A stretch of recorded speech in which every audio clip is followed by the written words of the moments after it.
I have 75,000 miles on this 2020 Triumph Tiger 900 Rally. In this video, I'll explain all the problems I've had, all the parts I've replaced and why.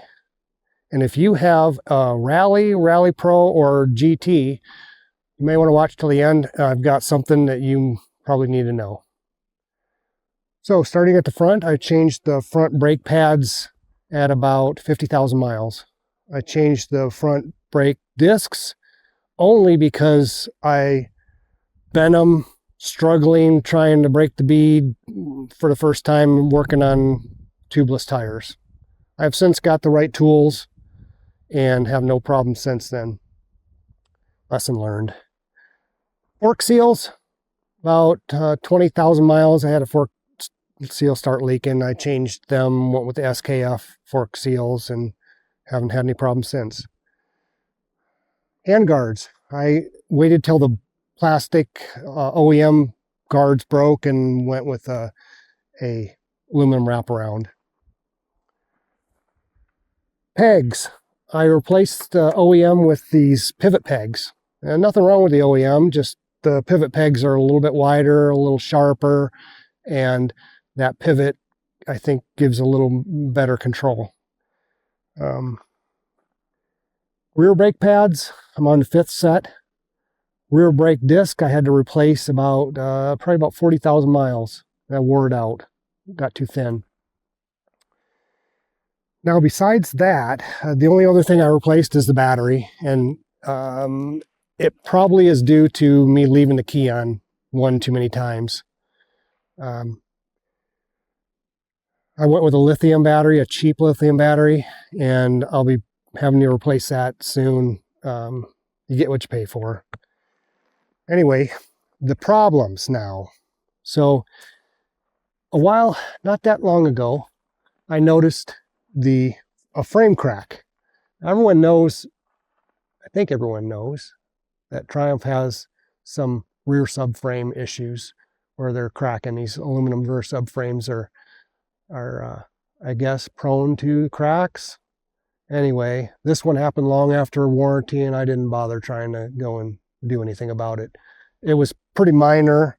It wasn't one of the main parts of the rear subframe, so I wasn't that concerned. It's starting to not be aligned anymore. It used to be pretty closed up and totally aligned, and now after a long trip loaded down through rough terrain, it's starting to change. So I'm going to get that fixed.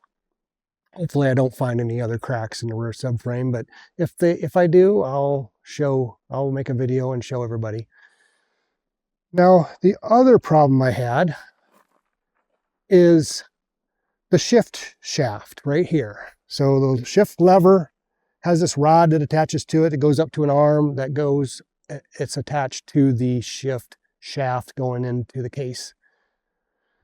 That shaft has a circlip on there that's sitting in a groove that's flush with the case. Well, my shaft broke right there at that groove. I didn't do anything abnormal, just normal downshift. I was going to stop and downshifted the first gear, and it just broke. Luckily, it was in gear. So I was able to continue to move, but I happened to be 100 miles away from home and up in the mountains with no cell service. Luckily, I ran into another motorcycle rider that happened to be camping in the area with a truck with room for my bike, and he gave me a ride home.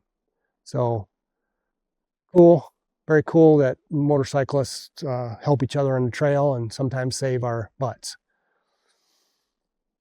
It cost $750 to get it fixed. Not too bad considering. I was thinking it was going to cost thousands of dollars because it goes into the case, and I thought you had to split the case, but apparently all you have to do is they were able to access it from the clutch side, so it wasn't too bad. Now, the other issue that this bike has had is one that all Tiger owners probably need to be aware of, and that is the starter solenoid. That solenoid is located underneath the battery down in the very bottom of that battery box, which is way down here. And there's a hole in that to drain any liquid that may get in there. And I think what the real problem is that Triumph did not put any splash guard in front of that rear wheel, and it throws everything up forward all over the shock. And, you know, if you have a Tiger, you know that. And I think what happened is that I ride in a lot of wet conditions. I live in Western Washington. I ride all year long, and I like to ride in the dirt. So the dirty roads, the dirt roads, when they get wet, they spray. I get spray up everywhere, and that spray got up in that hole and inside the battery box down and covered that solenoid with that mud, real fine mud. When I had a problem where it wouldn't start, and I found that, it wasn't wet, it was dry. So it had been wet probably many times, and it just corroded. That solenoid has a fuse on it. So I took it apart, cleaned everything, replaced the fuse, and it continued to work, but I have since replaced it. And I also relocated that solenoid. I didn't put it back in the bottom of the box like it was. Now, some people might say, oh, we should maybe plug that hole, you know, seal that box. However, the hole's there because that's a spot that has a potential to get water in pretty easily, because the whole back of the bike slopes down towards the battery box. So chances of getting water in there is probably pretty good.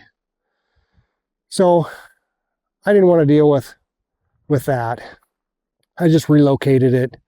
I'm going to do a video and we'll show you where it came from and where I put it. And if you have a Tiger, you may want to check yours and do what you feel's best.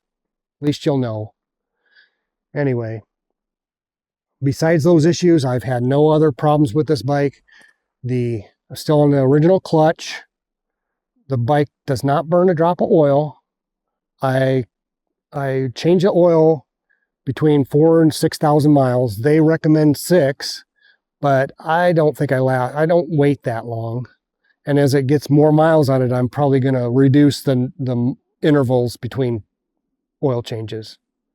It's fairly cheap insurance, have good oil in there. And I've only changed the oil type once. I started running the Modal, and then I went to Castrol a long time ago, and I haven't changed back. So I'm going to stick with the same oil. I think that's one of the key things about keeping a motor good, is sticking with a good quality oil, the same quality oil throughout its life. That's what I'm going to do. Yeah, so I'll continue to make video updates on the progress towards 100,000 miles. I suspect to get there next summer. And if I have any problems along the way, you'll know about it. If you subscribe, stay along for the ride, I'll let you know. Ride right. See you next time.